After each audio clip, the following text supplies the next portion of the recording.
हम अपने code editor के अंदर जो भी कोड लिखते हैं और वो कोड लिखने के बाद हम उस कोड को कंपाइल करते हैं। अब देखो, कंपाइल जब हम करते हैं या फिर रन करते हैं तो रन होने से पहले ऑब्वियसली हमारा कोड वो कंपाइल होता है, और कंपाइल करता कौन है? कंपाइलर करता है। अब वो जितना भी कोड होता है वो कोड हमारा कंपाइल होके जाकर मेमोरी में स्टोर होता है और कंप्यूटर उसे रन करवाता है। सही बात है जी सर, ये हमें पता है। लेकिन कमेंट एक ऐसा टॉपिक है, कमेंट एक ऐसा कोड है, कमेंट एक ऐसी इंस्ट्रक्शन है जिसको कंपाइलर बोलता है भाई इग्नोर करो। और जब उसे कंपाइलर इग्नोर करता है तो मतलब कंपाइलर उसे रन नहीं करवाता।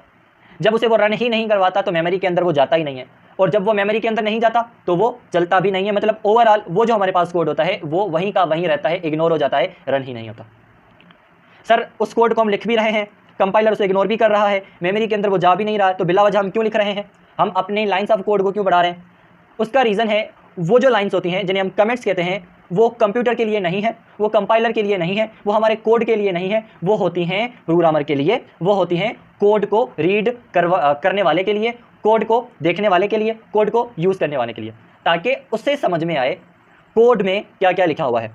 अब मोस्ट ऑफ द टाइम हमारे पास जितनी भी एप्लीकेशंस होती हैं उस एप्लीकेशन का कोड डिवाइड होता है, जिसमें हमारे पास एक सपोज करो हेडर का कोड है, तो हेडर का कोड ऊपर लिखा हुआ होता है, ठीक है ना। अब उसके अंदर हमने कौन कौन सी चीज़ें यूज़ करी हैं उसको हम समझाने के लिए कमेंट्स का कॉन्सेप्ट यूज़ करते हैं।